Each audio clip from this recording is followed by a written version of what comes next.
वक्त आने पे तुम्हें एहसास हो कि जो बातें मैं तुमसे कहता हूँ वो क्यों कहता हूँ, या जो बातें पिछले कई दिनों से मैं तुम्हें कहता चला आ रहा हूँ वो क्यों कह रहा हूँ।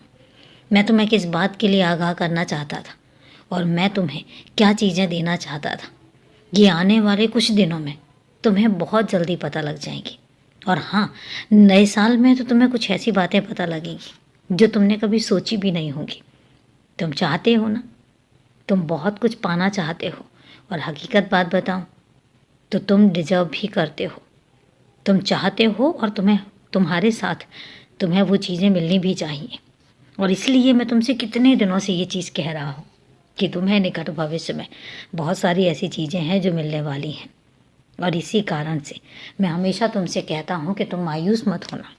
कभी अपने लिए ऐसा कुछ मत सोचना कि तुम्हारे हक में ये नहीं है या तुम इन सब चीज़ों के हकदार नहीं हो। नहीं, तुम्हें तो पता भी नहीं है कि तुम किन किन चीज़ों के हकदार हो। तुम्हें तो ये भी नहीं पता है कि मैं तुम्हारी किस्मत में क्या कुछ लिख चुका हूँ।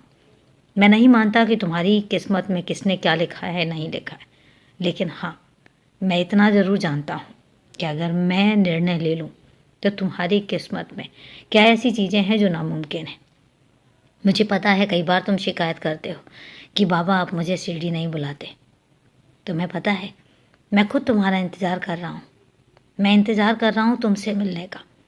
बहुत कम बच्चे होते हैं जिनसे मैं मिलने का इंतज़ार करता हूँ, और वो बच्चे बहुत ख़ास होते हैं। ऐसा नहीं है कि बाकी सारे बच्चे मुझे प्यारे नहीं हैं, मुझे सब बच्चे प्यारे हैं, लेकिन तुम उन ख़ास बच्चों में से हो जिनका मैं इंतज़ार करता हूँ।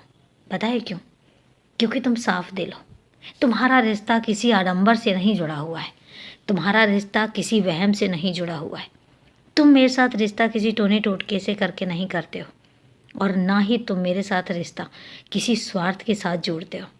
तुम्हारा मेरा रिश्ता बहुत पवित्र है, इतना पवित्र है कि तुम मेरे साथ जिस रिश्ते में हो उसमें लड़ाई भी है, झगड़ा भी है, प्यार भी है, रूठना भी है, मनाना भी है। और इसलिए मैं तुमसे कहता हूँ तुम्हारा मेरा रिश्ता बहुत ख़ास है। और इसलिए मैं कहता हूँ कि तुम मुझसे इतने दूर नहीं हो जितना तुम सोच जाते हो। और रही बात शिरडी की, तो शिरडी सिर्फ तुम्हारा घर है, तुम कभी भी आ सकते हो। लेकिन हाँ, मैं चाहता हूँ कि जो चीज़ें तुमने सोच रखी हैं, जिस तरीके से तुम आना चाहते हो, तुम उस तरीके से आओ। तुम उस तरीके से आओ जिस तरीके से आकर तुम्हें सुकून मिले। खुश रहो, हमेशा खुश रहो, और मैं हमेशा तुम्हारे साथ हूँ।